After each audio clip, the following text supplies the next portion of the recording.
nzela ya bakongo.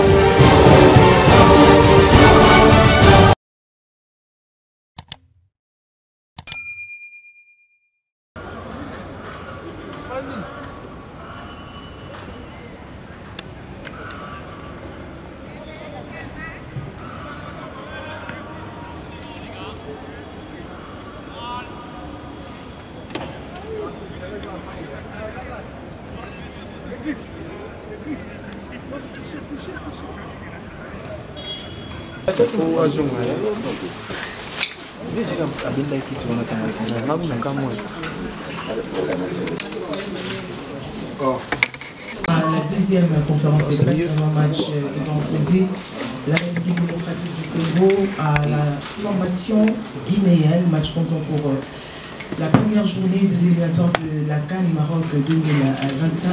Avec moi, j'ai le manager sélectionneur Sébastien Tessa. Grâce à lui que vous allez devoir poser vos questions. On va garder notre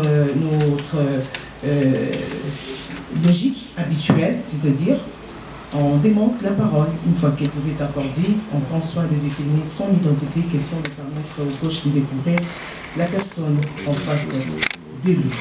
Merci pour votre attention soutenue et on aura 20 minutes pour s'adonner à l'exercice. Coach, bonjour. Bonjour. À 24 heures de cette explication de la première journée entre les léopards de la RDC et les cités nationales de la Guinée, pouvez-vous nous faire l'état des lieux de la sélection de la République démocratique du Congo? L'état des lieux est que... Vous m'entendez là? Oui, c'est bon. L'état des lieux est que tout le groupe est au complet. J'avais sélectionné 25 joueurs. On a malheureusement un joueur qui sera indisponible sur ces deux matchs, qui est le jeune Mouko, qui est arrivé avec une blessure à la cheville après son match contre le Paris Saint-Germain. Donc il va repartir un petit peu plus tôt pour aller se faire prendre en charge à Lille. Après, on a tous les joueurs qui sont opérationnels pour le match. Donc on va dire que tout est... il nous reste un entraînement cet après-midi et puis logiquement après avec 23 joueurs qui seront opérationnels à 100%. Question? Patos. Coach, bonjour. Patrick Katassi, Beniout à télévision. Coach, nous sommes heureux parce que vous nous avez confirmé que l'état d'esprit est meilleur au niveau du groupe et que tout le monde est excepté les nouveaux joueurs de Dynamo, Zagreb, Nathanaël, beaucoup. Mais on est aussi intéressé sur les cas de notre capitaine. 85 sélections, 6 buts, depuis 2012 avec la nationale. C'est Chancel Mbemba Mangoulou qui a eu des relations très difficiles avec les dirigeants de l'Olympique de Marseille, que ce soit Pablo Longoria. Besoin de revoir notre capitaine. Ah, si vous doutez de Chancel, c'est que vous ne le connaissez pas, mais je pense que vous le connaissez bien. C'est quelqu'un qui s'est entraîné régulièrement à l'OM, qui a même fait des matchs avec l'équipe réserve également. C'est un professionnel qui est prêt et qui attendait avec impatience de venir défendre les couleurs du Congo comme à son habitude. On n'a jamais été inquiet à son sujet. Il l'a montré sur les dernières séances d'entraînement. Il est très fit et très prêt pour la route. Je suis Jasper Mbemba, journaliste des gens du News Info et puis c'est mon cadre foot. Coach, la défaite de la RDC, ça date, si je ne me trompe pas, de 6 mois. C'était face à la Côte d'Ivoire au niveau de la CAN. Et après ça, vous avez manqué les stages du mois de mars et la RDC a gagné un match ici et un match nul au niveau des éliminatoires de la Coupe du Monde. Comment vous faites pour garder ces caps ou garder ces dynamiques de ne pas perdre des matchs après avoir joué la CAN? Chaque match a sa vérité. Là, on est lancé dans une nouvelle compétition. Il y a 6 matchs qui vont être très rapprochés en 3 mois. Le match de demain est forcément important parce que on joue à domicile et on lance une nouvelle campagne. Ils sont importants, mais ce sont des matchs qui ne sont pas décisifs non plus pour la qualification. Vous savez, l'objectif de cette campagne est d'être à la CAN au Maroc. Et pour être à la CAN au Maroc, il y a un règlement qui est clair. Il faut être premier ou deuxième du groupe sur les 4. Donc ça, c'est l'objectif. l'objectif final. Donc on va recevoir une bonne équipe de la Guinée qu'on connaît bien, même s'il y a eu un peu des changements ces derniers temps. Nous, on fait preuve de beaucoup d'humilité. On sait qu'on reste sur de bons résultats à domicile, c'est vrai, au Stade des Martyrs, qui nous réussit bien. Maintenant, on travaille de manière très professionnelle. Quand je vois sincèrement mes joueurs, comme ils montent dans l'avion pour venir en sélection et qu'ils se mettent à la disposition de la sélection nationale, pour un sélectionneur, c'est fantastique d'avoir des garçons de cet état d'esprit-là. Demain, c'est un match. On va voir si on fait un bon match, si on fait un match moyen. En tout cas, ce qui est sûr, c'est que sur le terrain, comme à notre habitude, on lâchera pas grand-chose. Question. Bonjour, match qui est crucial pour l'équipe de Guinée, qui vient pour forcément gagner ce match. Sur la première question, on respecte bien sûr nous aussi beaucoup l'équipe de Guinée. Je connais très bien Charlie et Michel, et des joueurs à l'intérieur de la sélection que j'ai même pu entraîner dans mes différents clubs.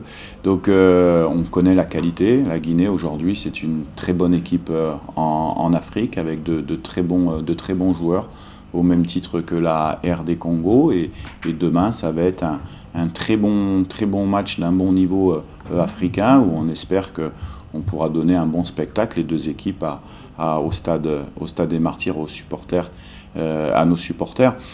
Après, les matchs, on ne les joue pas. Alors, craindre des équipes, non. Comme nous, on ne craint pas la Guinée, comme la Guinée ne craint pas la RD Congo. C'est les rapports de force qui vont s'installer demain. Chacun prépare son match de manière professionnelle, avec des idées, en fonction de ce qu'on a fait. Nous, on est dans la continuité de ce qu'on a fait. On a l'habitude de se concentrer beaucoup plus sur nous que sur l'adversaire, parce qu'on sait qu'on a des joueurs, si on est connecté et qu'on arrive à les faire bien jouer ensemble, on a des forces. On a des forces qui sont indéniables. Maintenant, voilà, chaque équipe qu'on a joué ici, elles nous ont donné du fil à retordre, que ce soit la Togo la dernière fois. Donc nous, on n'a pas de manque d'humilité. On connaît nos forces, mais en Afrique, on le voit hier, hein, il y a eu 4 matchs de CAN, de qualification à la CAN. Il y a eu 3 matchs nuls, une victoire du Soudan par 1-0 contre Niger. C'est terminé l'époque où tout le monde mettait des 4-0, des 5-0, c'est terminé. C'est ça qui est bien. C'est ça qui est bien. Donc c'est pour ça que le match de demain est intéressant pour les deux équipes. Il est important, mais pas décisif, puisqu'on se rencontrera après dans 2 mois. Ça, c'était la première question. Et la deuxième question, je l'ai oubliée. L'état d'esprit, d'accord. Ben non, mais ça rejoint la première question. Quand on vient en sélection, si on n'est pas motivé, on reste chez soi. Question. Bella, pour le compte de Malaika Télévision de Bumbashi, coach, certains de vos opinions débarquent pleine confiance par rapport à leur entame de championnat. Certains aussi à ces recherches, donc on a changé aussi des clubs, il va falloir peut-être attendre par rapport à des grosses performances. Alors vous, par rapport à votre 11 de départ contre les civils nationales, possible de retrouver certains nouveaux visages? Oui, tout est possible. Si je sélectionne 23 joueurs, c'est que je pense qu'à un moment donné, ils peuvent nous servir, que ce soit sur le premier ou sur le deuxième match. Donc après, je ne vais pas vous donner la composition d'équipe aujourd'hui, mais je disais qu'on était dans une forme de continuité. Même dans les 23, les 25 que j'ai pris, hein, il y a de nouveaux. Donc voilà, on a installé des principes de jeu depuis 2 ans qui fait qu'on peut ramener quelques nouveaux joueurs, mais que la base, elle doit continuer à grandir, parce qu'on est perfectible dans certains domaines, et c'est en faisant un nombre de matchs, un nombre d'entraînements ensemble qu'on peut progresser en termes de jeu. Nous, en tant qu'entraîneurs, c'est ce qui va nous intéresser, c'est de encore améliorer les prestations qu'on peut faire, et on a encore une marge de progression, parce que même si on a gagné des stats, on va dire, qui sont intéressants avec une belle CAN, j'estime qu'on a encore une marge et qu'on peut donner plus. Ça se fait dans la continuité, ça se fait pas du jour au lendemain. Je vous l'avais dit quand j'avais signé il y a 2 ans. Voilà, on a réussi à avoir des résultats au bout de 2 ans, c'est bien. Mais on sait aussi que le potentiel de cette équipe, elle est encore un petit peu plus haut. Question, Jésus.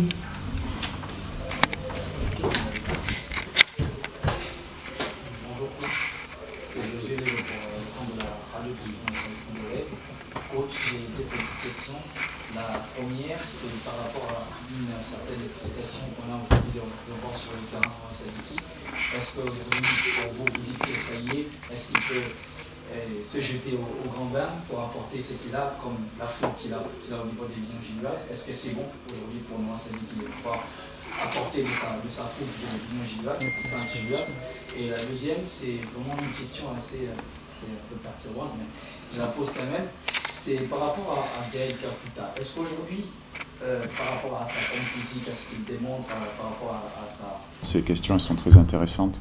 La première, à propos de Noah Sadiki, c'est un jeune de 19 ans, comme vous le savez, qui a été sélectionné en U20, qui commence à enchaîner les matchs avec l'Union Saint-Gilloise. Un peu plus, je pense qu'il va faire un peu plus de matchs cette saison qu'il en a fait l'année dernière.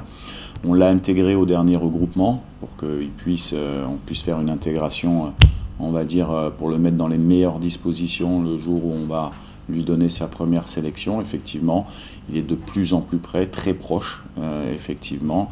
Et voilà, je vais pas me projeter, mais comme je vous ai dit, si il est revenu la deuxième fois, c'est qu'il nous a plu la première et qu'on estime que sur un deuxième regroupement, il est capable soit de débuter un match, soit de rentrer en cours de match, soit faire le... Voilà, il y a plusieurs options.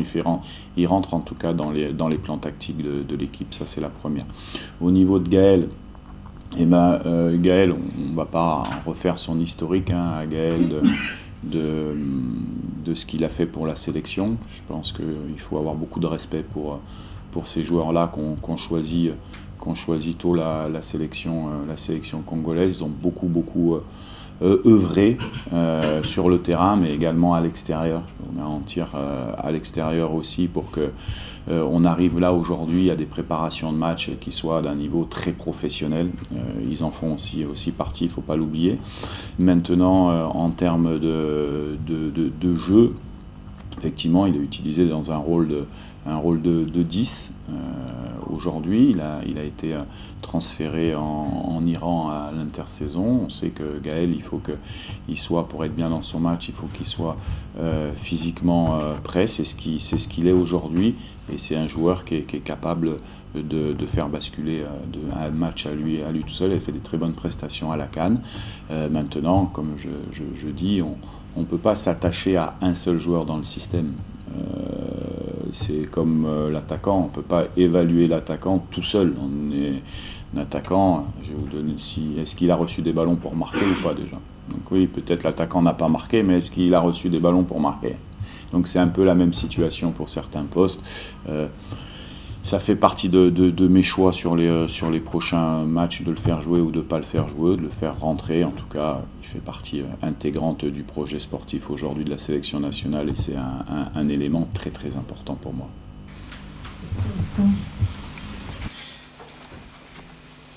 Vas-y, Coach, bonjour. Nous, à la Parfaite Télévision. J'avais deux questions. La première, c'est par rapport au poste des gardiens des buts. Une véritable concurrence s'installe déjà depuis. Les dernières prestations de Dimitri Bertrand ont vraiment convaincu même la population. Il y a un retour, je dirais, du titulaire, Lionel Passy.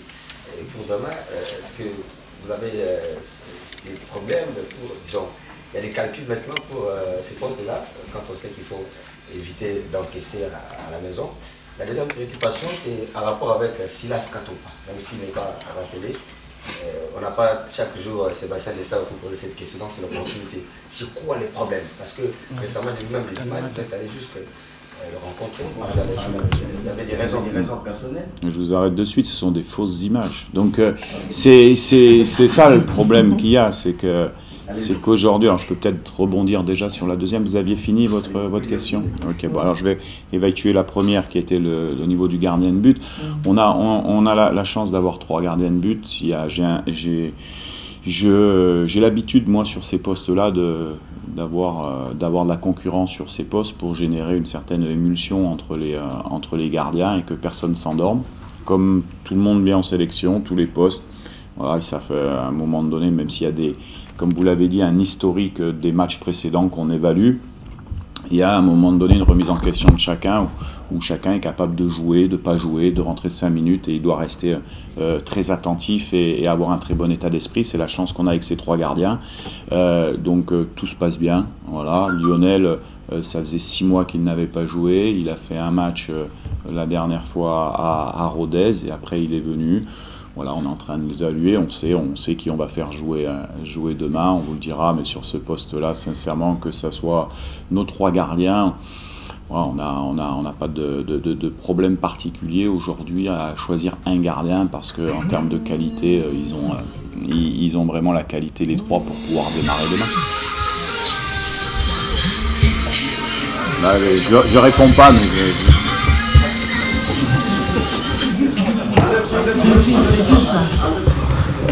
savais qu'on va t'appeler. Prends ton temps, tranquille. Voilà, merci. J'ai la deuxième question à propos de Silas. Alors Silas, c'est quelqu'un c'est un super gamin avec un super état d'esprit. Je l'ai souvent au téléphone. Hein.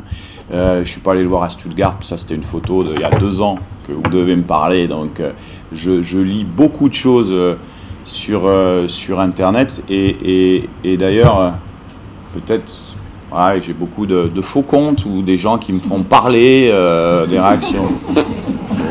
Ma femme des fois me demande, vous êtes plusieurs ou tu es tout seul? Donc non, moi je parle peu, d'accord, mais je réponds à toutes les questions que vous pouvez me poser.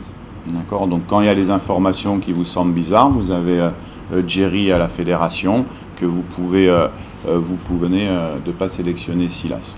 Et lui il le savait très bien, et quand je l'ai appelé, il m'a dit, moi, y a pas, si vous avez un blessé, je suis là, je viens. Moi, la sélection Silas, la RD Congo, c'est quelque chose de très important.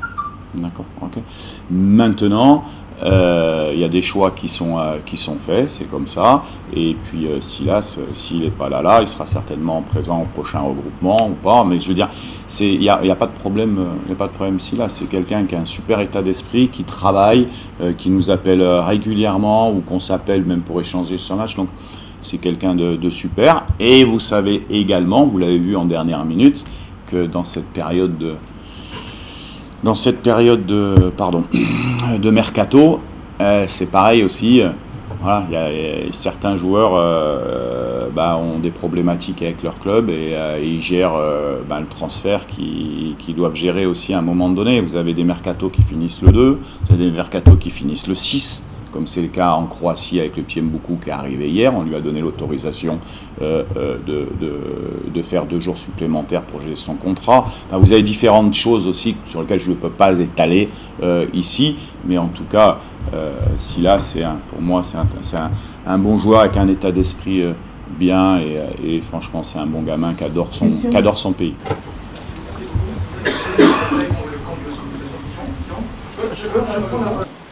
Sur le joueur, parlant de transfert, est-ce qu'aujourd'hui Sébastien Desabre influence aussi le choix de joueurs sur leur prochaine destination en club?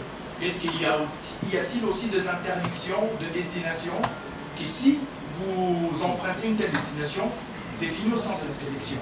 Et aussi, je ne peux que poser, vous avez parlé, s'il y a de flou. Il y a eu une information du team manager de Delandou, Sébastien Desabre était impayé 6 mois. Et voilà, nous sommes à la veille de cette rencontre. Est-ce que la situation semble être réglée? Merci. La première question que vous m'avez posée, c'est par rapport aux joueurs. Donc les joueurs, sûr qu'on a des rapports particuliers, donc ils peuvent être amenés à m'appeler pour échanger, pour des informations. C'est souvent, vous savez, c'est une famille, hein, donc on échange beaucoup, c'est ça là. Après, c'est eux qui font leur choix avec leur carrière, leur agent. Nous, il n'y a aucune interdiction. Nous, juste, ce qu'on recherche, c'est que nos joueurs, quel que soit où ils jouent, ils soient performants, ils soient bons, et puis surtout qu'ils soient heureux. C'est surtout ça, parce que quand on récupère des joueurs heureux en sélection, c'est très important. Donc on échange beaucoup. Ceux qui ont été transférés, oui, il y en a qui ont eu besoin d'échanger avec moi, d'autres non. Voilà, nous on est en support comme ça, mais on fait partager notre expérience aussi. Mais après, ce sont les joueurs, les agents, leurs familles qui font la décision. Et puis voilà, ça c'est la première. La deuxième, bon, on est la veille de match, donc je vais pas répondre à cette question. Je répondrai à cette question après le match où vous aurez toutes les informations. Et je le redis, que ce soit des informations qui sont passées il y a 24 ou 48 heures ou un mois ou 2 mois, 10% ou 20% de vrai. Voilà, c'est comme ça, mais bon, c'est comme ça. Deux questions parce que le coach a votre occupation. Bonjour coach, je réponds au nom de Daniel pour les questions de préparation.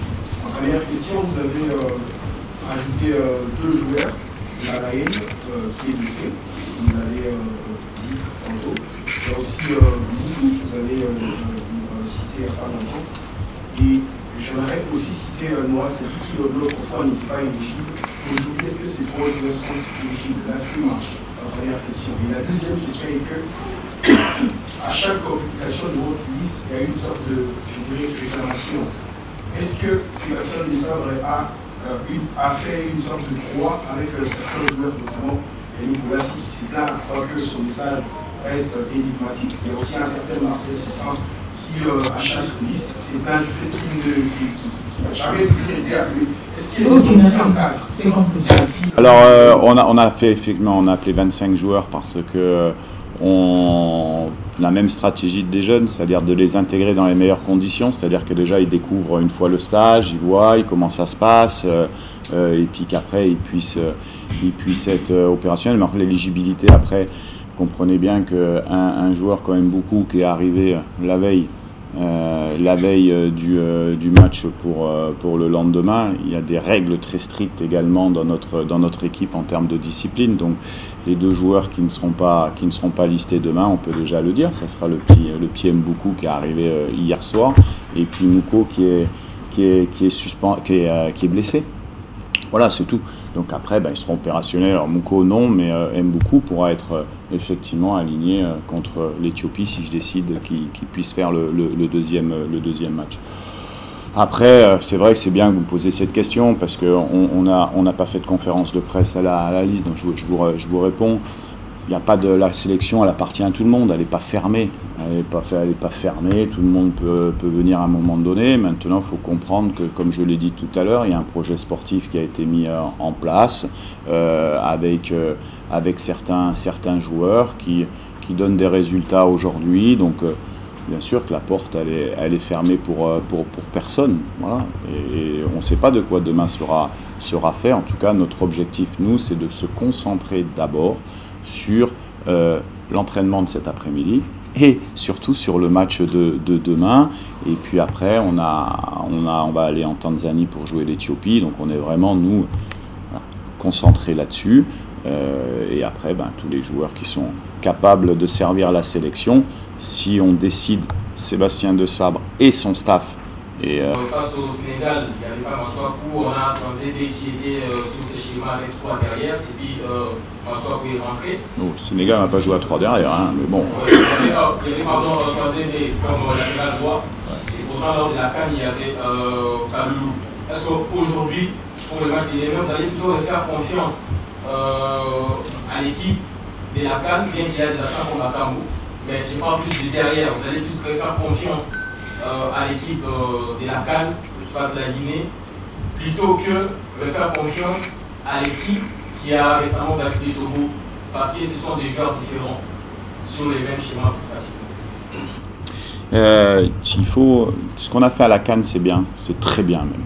Donc, comme la Guinée a fait une très belle CAN, en quart de finale, ça ne s'est pas joué à grand chose, ça s'est joué plutôt sur des coups de pied arrêtés, les équipes étaient très proches, on a fait quelque chose de bien. Maintenant, on a évalué ça, et puis après on s'est dit, tiens, on a fait quelque chose de bien, mais on n'a pas gagné la CAN. Donc on a encore une marge de progression, d'accord ? Sur quel point on peut faire ? Donc nous, on essaye encore de trouver des solutions pour encore améliorer l'équipe, que ce soit en termes de position, que ce soit en système de jeu, d'animation globale de l'équipe. Et donc on met des choses en place, on rappelle des nouveaux joueurs comme vous me l'avez fait signaler, et puis voilà. Et donc Aujourd'hui, je ne vais pas vous donner la composition d'équipe, vous le savez bien, je vous redis qu'on est dans une forme de continuité, donc on va retrouver demain sur la composition d'équipe la plupart des joueurs qui ont fait beaucoup de matchs avec la sélection, et puis par parcimonie, on va commencer à intégrer des nouvelles têtes pour que voilà, on reste dans une certaine continuité tactique. Voilà, on n'a pas à tout chambouler quand on est en phase de progression. Vous savez, là, nous, on progresse, mais à ce niveau-là, vous progressez petit à petit, vraiment petit à petit. Est-ce que c'est peut-être que votre équipe elle peut jouer à 100% et qu'aujourd'hui, vous êtes à 85% et les 15 derniers pourcents, ils se font de manière difficile et ce sont des détails. Et c'est pour ça que c'est important de bien analyser les choses. Après, c'est vraiment nous, on a fait 5 séances d'entraînement, ça sera la 5e séance tout à l'heure. C'est du bonheur d'entraîner ces joueurs-là. Vous savez, la motivation et ce que représente le pays pour eux, c'est fantastique. Et nous, ce qu'on veut, c'est faire plaisir à nos supporters, qu'ils nous encouragent vendredi, que le stade soit plein comme il était contre le Togo et qu'on donne de la joie à nos supporters. C'est ça notre première chose à réaliser demain. Fin de cette conférence de presse d'avant-match devant opposer la RDC à la Guinée. Merci à vous, mesdames et messieurs de la presse, d'avoir pris part active à celle-ci. On va dire également merci au coach Sébastien Dessabre pour sa disponibilité. Les rendez-vous est donc pris pour demain à partir de 17h au stade des Martyrs de la Pentecôte pour cette grosse explication. En attendant, on souhaite bonne chance au coach.